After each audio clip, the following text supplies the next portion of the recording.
Bagaimana kita bisa membedakan musibah, cobaan, bencana, atau azab? Seperti ujian dosen. Misalnya virus corona yang sedang merebak sehingga dampaknya pada kaum muslimin, khususnya muslimin di Indonesia yang tidak dapat melaksanakan ibadah umroh. Pertanyaan dari Bapak Ridwan Ahmad Faizin Emrian Abidin Bandung. Ternyata ini pertanyaan kolektif. Ustadz Somad mau nanya nih, bahwasanya datang musibah dikarenakan adanya maksiat. Nah, oke, nah ini aja.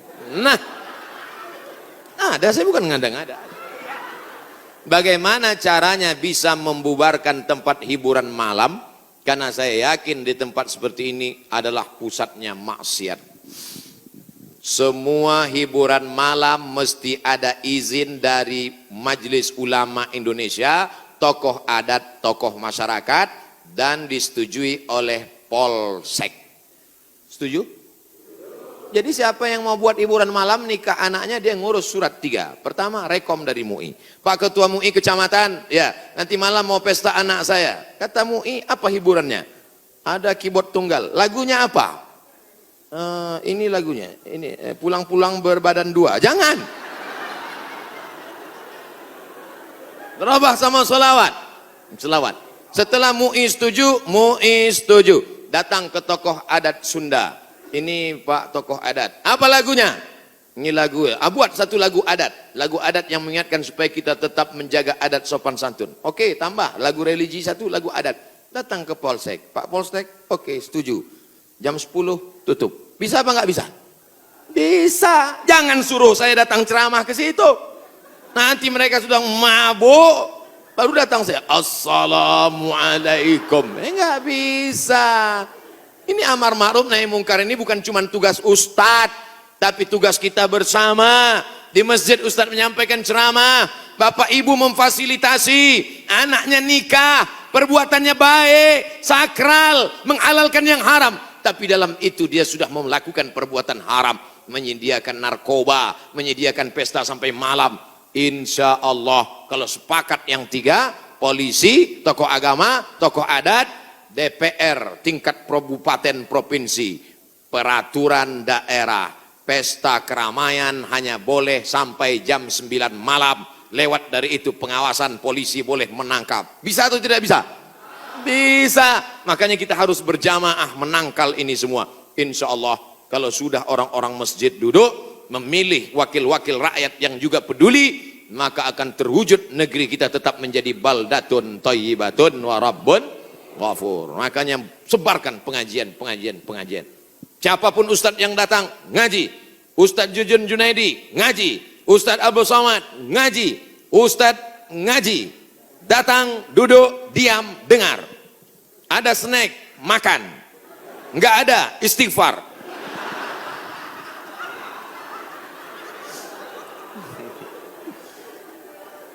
Ustadz Somad, saya manusia banyak dosa, tidak sholat Jumat.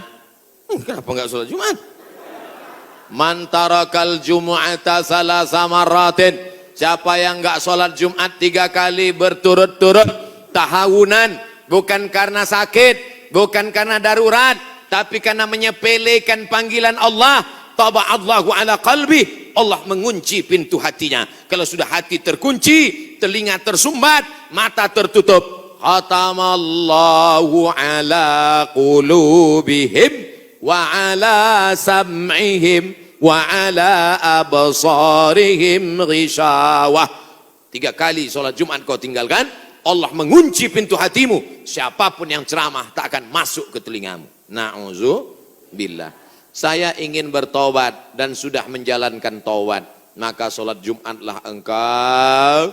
Siapa yang datang hari Jumat saat yang pertama seperti berkurban seekor onta, datang pada saat yang kedua seperti berkurban seekor lembu, datang saat ketiga seperti berkurban seekor kambing, datang saat keempat seperti berkurban seekor ayam, datang saat kelima seperti berkurban sebutir telur ayam. Sekarang banyak yang datang hari Jumat, jangankan telur ayam, telur puyuh pun nggak dapat. Datangnya kapan? Ketika khotib sudah naik ke atas mimbar. Jamaah Jumat yang dimuliakan Allah. Baru dia datang. Terlambat, udah terlambat sholat sunat lagi. Allahu Akbar. Pakai baju kaos tertulis, emang masalah buat lo. Orang kalau taubat itu malu sama dosa-dosa masa lalu, bukan bangga. Ini banyak juga orang udah taubat. Ustaz Somad, saya ini baru hijrah. Dulu semua saya minum. Semua narkotika saya pakai. Ente taubat apa sombong? Orang taubat mengenang dosa itu melelehkan air mata, nangis. Ada juga bukan bangga. Ada juga sebagian jamaah sudah taubat nangis. Ustaz, kamu menyesal minjam uang. La illallah. Kenapa hati ini masih keras Ustaz? Belum bisa nangis di saat tahajud Ustaz. Datang seorang bertanya kepada Nabi an qaswatil qalbi. Hatinya keras. Apa kata Nabi? At'imil masakin wamsah ra'sal yatim. Kalau mau melembutkan hati, kasih makan fakir miskin, usap kepala anak yatim. Siap? Ngaji jangan ditunda-tunda. Pulang dari sini langsung mampir ke rumah makan, beli nasi bungkus, bawa ke panti jompo. Anak mereka sudah meninggal, hidup sebatang kara, belikan kain sarung, langsung datang. Assalamualaikum Bapak Ketua Panti Jompo. Waalaikumsalam. Berapa semua orang jompo di sini? Ada 100 orang. Saya mau makan siang sama mereka. Semuanya 2 orang aja. Kebetulan bawa nasinya cuma 2 kan. Melihat mereka nanti menyuap, menggeletar tangannya memasukkan nasi yang kau masukkan, maka disitulah hatimu akan lunak. Pergi ke rumah anak yatim, tanya, anak yatim sudah berapa bulan gak bayar uang sekolah? Lihat bajunya, dijahit, sobek. Rupanya kain sudah lapuk. Kain kelas 1 dipakai kelas 6. Belikan bajunya, senangkan hatinya. Nabi yang mengasih resep ini, an qaswatil qalbi. Azab yang paling hebat bukan miskin, azab yang paling dahsyat bukan susah. Azab di atas azab adalah hati yang keras. Wa inna minal hijarati lama yatafajjaru minhul alhar. Ada batu keras tapi masih bisa mengalirkan air. Wa inna minha lama yahbitu min khasyatillah. Ada batu yang keras tapi hancur berkeping ketika takut kepada Allah. Di atas bukit Tursina, saya ketika naik ke atas bukit Tursina di Mesir, tempat Nabi Musa menerima wahyu, itu nampak batu-batu hancur. Kata imam masjid yang ada di atas, inilah batu yang hancur saat takut kepada Allah SWT. Tapi kalau sudah hati menjadi keras, maka tak akan meleleh apa-apa. Kalau ada orang tidak meleleh apa-apa, pelit, medit, bakhil, itu salah satu ciri hati yang keras. Lunakkan hati dengan banyak bersedekah. Saya kalau ikut pengajian, telinga saya tahan. Kalau ikut sholat malam, mata saya tahan. Kalau datang ke masjid, kaki saya tahan. Tapi kalau sudah keluar duit, dompet saya nggak tahan. Banyak orang ketika keluar, alhamdulillah masjid ini adalah wakaf orang-orang baik di Panyawangan, di Jawa Barat. Ternyata orang-orang Sunda, orang-orang Jawa Barat ini berwakafnya tidak tanggung-tanggung, langsung satu masjid. Mudah-mudahan akan banyak wakaf-wakaf yang lain insya Allah. Amin. Sekarang banyak juga orang berwakaf. Ustaz Somad, itu tanah saya wakafkan. Mantap. Begitu diurus di Badan Pertahanan Nasional, rupanya suratnya 5. Kenapa kau wakafkan tanah bermasalah? Karena bermasalah, itulah saya wakafkan Ustaz. Na'udzubillah. Kalau hatimu masih keras juga, hadirlah di tempat penguburan jenazah. Berdirilah di tepi kubur tempat jenazah. Kubur, suruh kawan satu nyenggol dari belakang. Masuk kau ke dalam, kau sambut jenazahnya, kau pegang masuk ke lubang, terasa dingin dari bawah, sadarlah bahwa kau juga akan mati masuk ke dalam. Rumahmu yang besar tinggal, istrimu akan nikah dengan brownies. Mobilmu yang mewah akan dijual, suratnya akan berganti di kantor Samsat. Tanahmu akan diganti akte notaris. Kau hanya akan membawa 2-3 helai kain kafan, digulung macam dodol Garut. Apa yang kau bawa mati menghadap Allah Subhanahu wa taala? Ada orang Islam mati bawa seragam, ada. Tadi saya baru dikasih jaket kulit sayang sekali. Tapi jaket itu pun tinggal kalau kau mati, Abdul Somad. Kenapa nggak dipakai sekarang? Panas. Apa yang kau bawa mati? Kalau pernah kau usap kepala anak yatim, kalau pernah kau infak sedekah untuk masjid, itulah yang akan kekal abadi. Yang mewakafkan tanah ini sudah meninggal, tapi terang kuburnya, lapang makamnya insya Allah. Amin. Pikirkan, orang yang cerdas bukan yang IP-nya 4, orang yang cerdas bukan otaknya hebat. Al-Kayyis, orang yang cerdas, mandana nafsahu, mampu menekan hawa nafsunya, wa amila lima ba'dal maut, dia beramal berpikir setelah mati. Ini banyak orang mikirnya setelah pensiun. Saya alhamdulillah Pak Ustaz udah siap nih setelah pensiun nanti. Emangnya yakin malaikat maut datang setelah pensiun?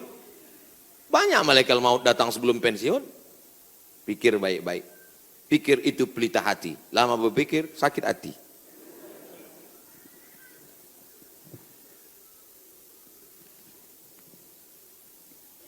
Bagaimana kita bisa membedakan musibah, cobaan, bencana, atau azab? Seperti ujian dosen. Misalnya virus corona yang sedang merebak sehingga dampaknya pada kaum muslimin, khususnya muslimin di Indonesia yang tidak dapat melaksanakan ibadah umroh. Pertanyaan dari Bapak Ridwan Ahmad Faizin Emrian Abidin Bandung. Ternyata ini pertanyaan kolektif. Misalnya saya demam. Dari mana saya bisa membedakan demam saya itu menghapus dosa, atau demam laknat, atau demam ujian iman, atau demam itu dari mana saya bisa tahu? Oh, kalau demamnya cuman 36 derajat Celcius itu menghapus dosa. Kalau 40 derajat itu laknat. Kalau 100 derajat kebakaran. Di mana kita bisa tahu? Tidak ada yang bisa membedakannya kecuali introspeksi diri. Satu, la yusibul mu'min min nasabin wala wasabin wala saqamin wala syaukin yastakuha. Kalau ada orang yang kena susah hati, gundah gulana, sakit, duri menusuk tapak kaki, keluar dari rumah, lupa pakai sendal, melangkah, duri menusuk tapak kaki, illa kafarallahu anhu biha sayyi'atuh, maka dengan itu sebenarnya Allah ingin membersihkannya dari dosa. Makanya kita selalu husnuzan. Ana, dalam hadis kursi, apa kata Allah? Ana inda husni zanni abdi bi. Aku menurut prasangka hambaku kepadaku. Maka kalau kita kena penyakit, yang pertama husnuzan pada Allah, bahwa sebenarnya Allah ingin membersihkan kita dari dosa. Yang kedua, saya nggak ada dosa Pak Ustadz. Apa dosa saya? Saya nggak pernah minum khamar, saya nggak pernah sabu-sabu, saya nggak pernah berzina, saya nggak pernah pakai narkoba. Dosamu adalah ketika kau merasa bahwa kau tidak berdosa. Itulah dosa. Dosamu adalah ketika engkau sehat tapi tak kau pakai mensyukuri nikmat Allah. Itulah dosa. Maka siapa yang berkata saya tidak pernah silap, saya tidak pernah salah, saat itu dia sedang silap dan salah. Al-insan mahallul khata' wan nisyan.